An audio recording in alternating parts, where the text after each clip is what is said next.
600 करोड़ से ज्यादा रुपए लगे थे जब टैब की शुरुआत हरियाणा में की थी। सरकार ने बड़े बड़े विज्ञापन लगाए थे, लेकिन ये सत्र ऐसा है, शैक्षणिक सत्र, इसमें टैब्स को लेकर कोई अपडेट नहीं दिया गया, कोई गाइडलाइन नहीं दी गई। ऐसा क्यों है?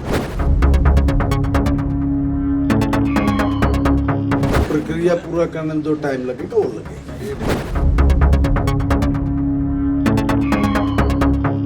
प्रधानमंत्री नरेंद्र मोदी 9 तारीख को हरियाणा आ रहे हैं, पानीपत में आ रहे हैं, आपका क्षेत्र है। जी। क्या कुछ मिलने जा रहा है और किस तरीके की तैयारियां हैं कार्यक्रम को लेकर? एक आदमी आया कहने लगे बिले भाई बालक कड़ा पढ़ा है बिले जी सरकारी स्कूल में, तो उसके बावजूद तो बस सरकारी स्कूल में।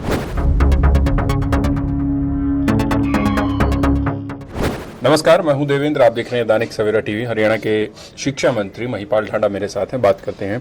सर, एक टीचर्स के ट्रांसफर ड्राइव को लेकर 2016 में जब ये चलाई गई थी तब एक बार ट्रांसफर हुए थे, उसके बाद नहीं हुए हैं। अब क्या स्थिति है, क्या अपडेट है इसको?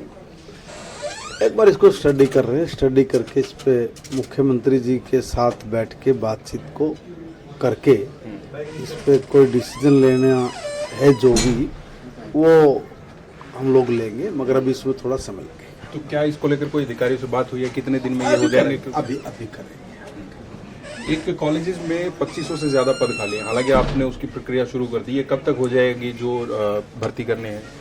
ये प्रोसेस है, उसमें सरकार तेजी लेके आ रही है और HPSC इस काम को देख रही है, जल्दी करेंगे। वो उसमें जो प्रक्रिया पूरा करने में जो टाइम लगेगा वो लगेगा। 600 करोड़ से ज्यादा रुपए लगे थे जब टैब की शुरुआत हरियाणा में की थी। सरकार ने बड़े बड़े विज्ञापन लगाए थे, लेकिन ये सत्र ऐसा है, शैक्षणिक सत्र, इसमें टैब्स को लेकर कोई अपडेट नहीं दिया गया, कोई गाइडलाइन नहीं दी गई। ऐसा क्यों है? ये आधुनिकता से मुंह नहीं मोड़ सकते और अपने बच्चों को टेक्नोलॉजी के साथ जोड़ के आगे एजुकेशन देना ये बहुत लाजमी भी है, जरूरी भी है और वक्त की मांग है। मगर साथ में हर चीज़ के दो पहलू होते हैं, एक नेगेटिव एक पॉजिटिव है। कई जगह से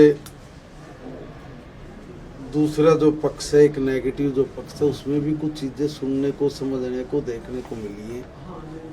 उनको दुरुस्त करते हुए आगे कैसे बढ़ें, इस पे एक मंथन और चिंतन करने की ज़रूरत है और इस काम को भी बहुत जल्दी हम लोग बैठ के इसका आगे कैसे भविष्य में हम लोग कदम उठाने हैं वो उठाएंगे। प्रधानमंत्री नरेंद्र मोदी 9 तारीख को हरियाणा आ रहे हैं, पानीपत में आ रहे हैं, आपका क्षेत्र है। जी। क्या कुछ मिलने जा रहा है और किस तरीके की तैयारियां हैं कार्यक्रम को लेकर? सखी बीमा योजना है LIC की, उसके लॉन्च करने के लिए माननीय देश के प्रधानमंत्री जी हमारे पानीपत में आ रहे हैं।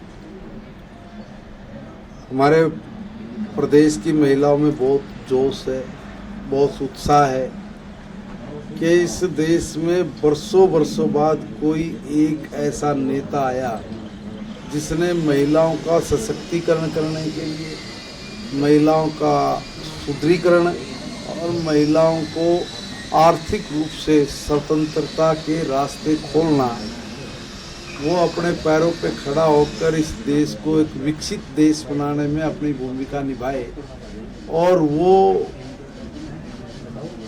बेटी को बचाए और पढ़ाकर दुनिया की महानतम से महानतम मेरी बहन बेटी बन पाए, उसके लिए जितने भी रास्ते खोलने वो खोलने वाला नेता बना है आदरणीय नरेंद्र मोदी जी। इसलिए बड़ा भारी उत्साह है हमारी बहनों में, पूरे डमाडम ढोल नगाड़ों के साथ बहनें वहाँ पर पानीपत में पहुँचेंगी, बड़ी संख्या में पहुँचेंगी, ये तैयारी है। पिछले दिनों आप कुछ स्कूलों में गए, निरीक्षण आप कर रहे हैं, क्या कुछ अनियमितताएं मिली हैं? नहीं, ऐसी देखिए, मैं कई स्कूलों में गया, मुझे भी कुछ लोगों ने बताया कि वो बड़ा ये है जी, मगर हो सकता बाई चांस उस दिन ना हो। अरे भाई, अब नहीं है तो नहीं है, अगर है तो है, होती तो पकड़ में भी आ जाती। ठीक है। मैंने उनके हाजिरी रजिस्टर चेक किया, मैंने उनका मास्टर जो टीचर की डेली डायरी होती है वो भी चेक की है, मैंने मिड डे मील वाला भी सिस्टम चेक किया, मैंने रसोई तक भी मैं जाके देखा, उनके बाथरूम तक जाके, मैं बहुत सारी चीज़ें थे, 15-16 मेरे पॉइंट थे, मैं उसके ऊपर गया तो मुझे ऑलमोस्ट 90% तक वो अच्छा मिला, ठीक मिला है। जी। अगर यही है तो बस फिर तो मुझे लगता है कि एक ही कमी खलती वो ये है कि भाई हमारे बच्चों की जो स्ट्रेंथ है थोड़ी वो बढ़नी चाहिए। उसको लेकर कोई खास योजना आप उसके चलाएंगे? लिए टीचर्स को भी पहले प्रोत्साहित किया था, उन्होंने कुछ एडमिशन बढ़ाए भी थे, और इस बार मैं तो समाज से भी अपील करूंगा, एसएमसी जो हमारी बनी हुई उनसे भी अपील करूंगा, और ग्राम पंचायतों से भी अपील करूंगा कि आप लोग जो ये हमारा सरकारी टीचर है ये बहुत इंटेलेक्चुअल टीचर है, बहुत पढ़ा लिखा है, अच्छे से हमारे बच्चों को दिशा दे सकता है।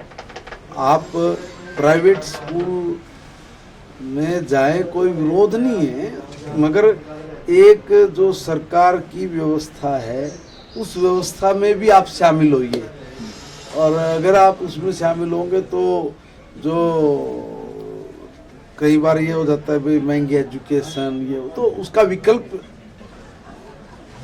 बिल्कुल एक ऐसा वो भी कि मैं कहूँगा सरकारी स्कूल में दिक्कत क्या है भाई। एक आदमी आया कहने लगे बोले भाई बालक कड़ा पढ़ा है बोले जी सरकारी स्कूल में, तो उसका भाई तो सरकारी स्कूल में, थोड़ी देर बाद से वो बोला भाई काम बता के है, बोले जी एक था बोले कि न लाए दिन है डीसी रेट पे, तो बोला सरकारी में, वो समझ गया नौकरी तो इतने सरकारी में चाहिए, तेरे गौरव शान पढ़ है, और भाई सरकारी स्कूल में पढ़े तो तेरा स्टेटस जाओ है। देखो मैं हाथ जोड़ के प्रार्थना करूं भाई अपने समाज के भाइयों से, माताओं से, मेरे साथियों से कि देखो भाई जिसका जहां जितना हिसाब किताब है वो पढ़ाओ बालकों को, उसका अधिकार है, मौलिक अधिकार है, मगर सरकार का जो सुविधाएं उपलब्ध करा रहे उनका भी लाभ लेने से वंचित क्यों रह रहे हो?